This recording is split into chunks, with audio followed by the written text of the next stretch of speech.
Mémoriser, c'est un confort tout à fait étonnant dans la vie au quotidien parce qu'en plus, ça nous permet de gagner du temps. Alors, est-ce que vraiment on sait mémoriser?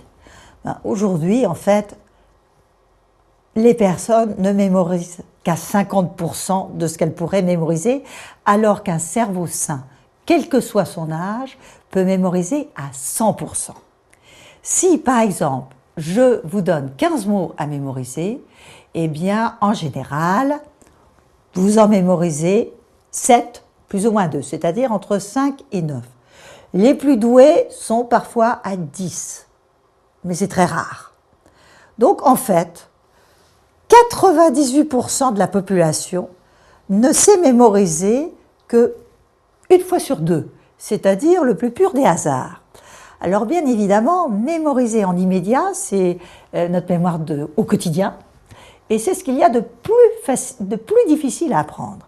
Pour pouvoir le réussir, il faut d'abord être dans l'acte de mémorisation. C'est-à-dire, il faut faire ce qu'on appelle un stop mémoire. Quand on est en train de mémoriser, on ne pense pas à ce qu'on doit faire tout à l'heure, on ne regarde pas ce qui passe derrière, par exemple, le dos de la personne dont on veut mémoriser le nom. On est vraiment à l'objectif mémoire. Il y a énormément de moyens mnémotechniques que l'on connaît, qui sont à disposition dans pratiquement chaque livre qui sort tous les mois sur la mémoire. Ce qu'il est important d'avoir, ce ne sont pas des trucs, mais c'est un principe de mémorisation. Principe de mémorisation, on a vu la première chose, on est dans la bulle, stop mémoire. Deuxième principe de mémorisation, c'est de vouloir faire entrer en premier ce que l'on veut mémoriser en premier.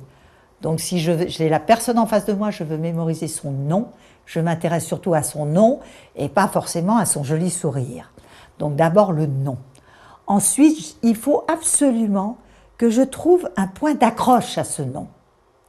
Eh bien ce nom, phonétiquement, je me le redis, je ne le déforme surtout pas, et j'essaie de l'accrocher à quelque chose. Par exemple, admettons que la personne s'appelle Sombrito. Sombrito, je vais diviser et associer à une visualisation. Somme, je la vois, je la mets dans un lit, elle fait un petit somme ou dans son fauteuil, et puis elle a un grand sourire parce qu'elle rit dans son sommeil, et en plus, tôt, je dois la revoir dans très peu de temps, très tôt. Je me fais comme un petit rébus. Et je vais revenir 2 fois sur cette information. Simplement 2 fois, ça suffit. C'est-à-dire qu'il faut, à ce moment-là, que je quitte la personne des yeux. Là, je suis en appropriation mentale et je la revois dans ma tête et je vois mon petit rébus. Et puis, je la regarde et je reviens vers elle, c'est le 3e temps, en me disant, voilà, ce visage-là, ce regard-là, c'est Sombrito. Donc, en fait, j'ai divisé, j'ai associé à une visualisation et je suis revenue 3 fois sur l'information. Le temps 3 fois est tout à fait important pour que l'information, votre cerveau puisse l'envoyer là où il faut, c'est-à-dire dans votre hippocampe.